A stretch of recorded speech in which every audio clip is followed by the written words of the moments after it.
बृजभूषण जी और पंडित जी को गीता ज्ञान की जर्नी पर चलते हुए 10 साल से भी ज्यादा का समय हो गया है और ये सफर बहुत सारी नई लर्निंग्स को याद रखने और पुरानी लर्निंग्स को भूलने का सफर रहा।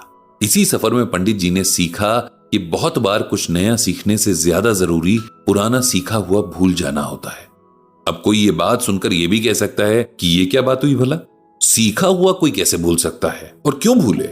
नया कुछ भी सीखने से पहले पुराना सीखा हुआ भूलना जरूरी है और बात इतनी गहरी है कि इसे ठीक से समझना बहुत ज्यादा जरूरी हो जाता है। हम सीखते हैं कि खूब मेहनत करो ताकि बहुत अच्छा रिजल्ट मिले, फिर ये सीखते सीखते धीरे धीरे हमारा फोकस काम से ज्यादा रिजल्ट पर हो जाता है। बच्चे दिन रात पढ़ते हैं ताकि अच्छे मार्क्स ला सकें। आप किसी भी बच्चे से पूछेंगे कि आप अपनी स्टडीज पर इतनी मेहनत क्यों करते हो, तो जवाब मिलेगा अच्छे मार्क्स के लिए। कोई बच्चा ये नहीं कहेगा कि वो नॉलेज के लिए पढ़ता है। ऐसे ही आप किसी वर्किंग प्रोफेशनल से पूछेंगे कि वो बिना छुट्टी लिए लगातार काम क्यों करता है, तो आंसर मिलेगा प्रमोशन के लिए। वो ये नहीं कहता कि ये उसकी ड्यूटी है। तो अनलर्निंग ऐसे ही शुरू होती है। अगर हम ये भूल जाएं कि हमें रिजल्ट के लिए नहीं बल्कि किसी काम के प्रोसेस को समझने, उसमें कुछ सीखने और एंजॉय करने के लिए उस काम को अच्छे से करना है और पूरे डेडिकेशन के बाद भी रिजल्ट क्योंकि हमारे हाथ में नहीं है तो उसकी फिक्र नहीं करनी है, तो ये हमारी सबसे बड़ी लर्निंग होगी जिसे हमने कुछ सीखा हुआ भूल कर सीखा है। उसी तरह हम ये सीखते हुए बड़े होते हैं कि डेथ अननेचुरल है और उसका शोक मनाना चाहिए। सब लोग हर दिन एक डर में जीते हैं कि पता नहीं कब मौत आ जाए, जबकि ये तो लाइफ का सबसे बड़ा सच है।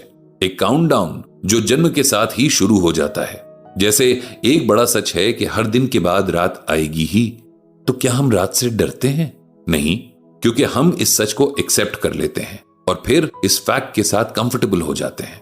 अगर हम डेथ को भी लाइफ की तरह एक्सेप्ट कर लें तो फिर खुलकर जी सकते हैं। गीता ज्ञान सेशंस में पंडित जी का जोर इसी बात पर रहता है कि गीता ज्ञान को समझने और अपनाने के लिए हमें अपनी कंडीशनिंग की बहुत सारी बातों को अनलर्न करना पड़ेगा, क्योंकि पहले से भरा हुआ मन नई बातों के लिए जगह नहीं बना पाता और अगर बना भी ले तो पुराने परसेप्शंस और नए ज्ञान के बीच हर रोज कॉन्फ्लिक्ट होते रहते हैं और फिर सब बेकार हो जाता है। अभी कुछ दिन पहले पंडित जी के नंबर पर एक कॉल आया था।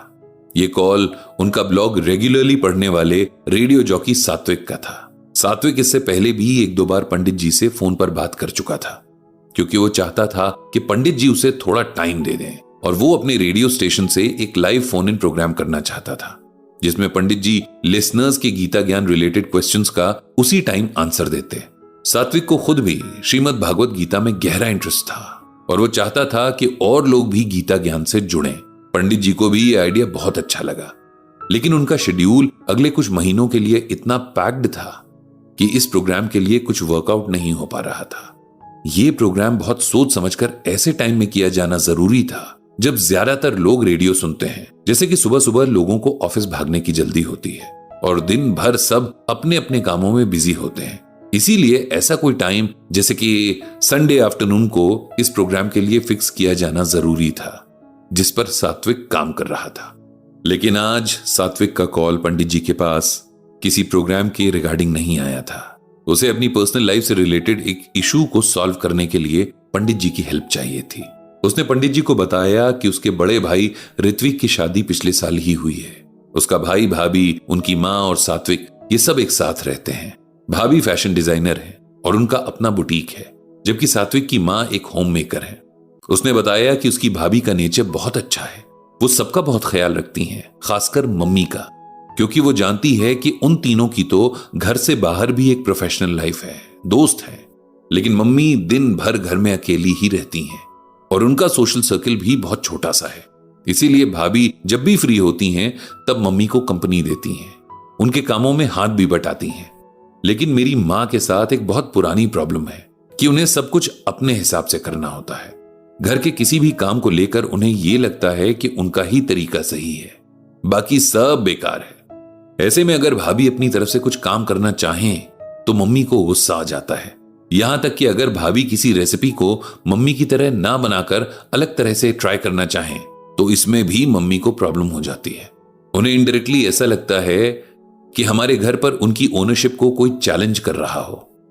मम्मी कुछ भी नया नहीं सीखना चाहती, न किसी को कुछ नया करने देना चाहती हैं। शुरू में भाभी ने बहुत कोशिश की, लेकिन मम्मी के जिद्दी नेचर के आगे उनकी एक नहीं चली। इसी तरह की बातों पर अक्सर दोनों में लड़ाई रहने लगी है। हम दोनों भाई तो बचपन से ही मम्मी का ये रूप देखते आ रहे हैं, इसीलिए हमने उनकी इस आदत को एक्सेप्ट कर लिया है। लेकिन भाभी तो हमारी फैमिली में नई है। ऊपर से मम्मी उन्हें हमेशा ऐसा फील करवाती हैं जैसे वो आउटसाइडर हों। इस बात से हमारे घर का माहौल बहुत टेंस रहने लगा है। मैं भाभी को दोष नहीं दे सकता, क्योंकि मैं अपनी मां का नेचर जानता हूं और भाभी के एफर्ट्स भी मैंने देखे हैं। मैं अपनी मदर को समझाना चाहता हूं कि किसी भी काम को करने के 100 तरीके हो सकते हैं और सब तरीके सही भी हो सकते हैं। जो आपको पता है या जैसे आप उस काम को करते हैं, हो सकता है आपकी नजरों में वो बेस्ट हो, पर इससे बाकी तरीके तो गलत नहीं हो जाते ना। सात्विक ने पंडित जी से पूछा कि मैं अपनी मां को गीता ज्ञान में से ऐसा क्या सुनाऊं कि उनका मन बदले और वो कुछ नया सीखने या एटलीस्ट दूसरों को उनके हिसाब से काम करने दें। पंडित जी ने सात्विक से कहा कि ये हम इंसानों का नेचर है कि हम अपने आप को हमेशा सही मानते हैं और दूसरों को गलत। हम इस दुनिया की सबसे इंटेलिजेंट स्पीसीज होकर भी खुद को लिमिट्स में कैद कर लेते हैं। कई बार हमारा ईगो भी हमें कुछ नया सीखने से रोक लेता है। गीता में भगवान श्री कृष्ण ने कहा है, दंभो दर्पो अभिमानश्च क्रोधः पारुष्यमेव च अज्ञानम च अभिजातस्य पार्थ संपदम मासुरीम। यहां भगवान श्री कृष्ण अर्जुन से कहते हैं कि हे अर्जुन, पाखंड, घमंड, अभिमान, क्रोध, निष्ठुरता और अज्ञानता, ये सभी आसुरी स्वभाव को लेकर उत्पन्न हुए मनुष्य के लक्षण हैं। इसे सिंपल वर्ड्स में अगर हम समझें तो इसका मतलब यह है कि अहंकार यानी ईगो रखने वाले, खुद को सबसे ऊपर समझने वाले, हठ मतलब जिद पर अड़े रहने वाले, घमंड करने वाले और गुस्से का सहारा लेने वाले मनुष्य अपने और दूसरों के शरीर में रहने वाले मुझ पर आत्मा के साथ द्वेष करते हैं। मतलब ऐसे लोग इस सच को नहीं समझते कि मैं हर किसी में हूं, और दूसरों के साथ जिद करना या घमंड करना इस बात को ना समझना है कि सब मेरा ही अंश है। ऐसे लोगों के अंदर आसुरी यानी बुरे गुण पैदाइशी होते हैं। पंडित जी ने सात्विक से आगे कहा कि वो एकदम से अपनी मम्मी का नेचर नहीं बदल सकता, क्योंकि ये उनकी जिंदगी भर के संस्कार हैं।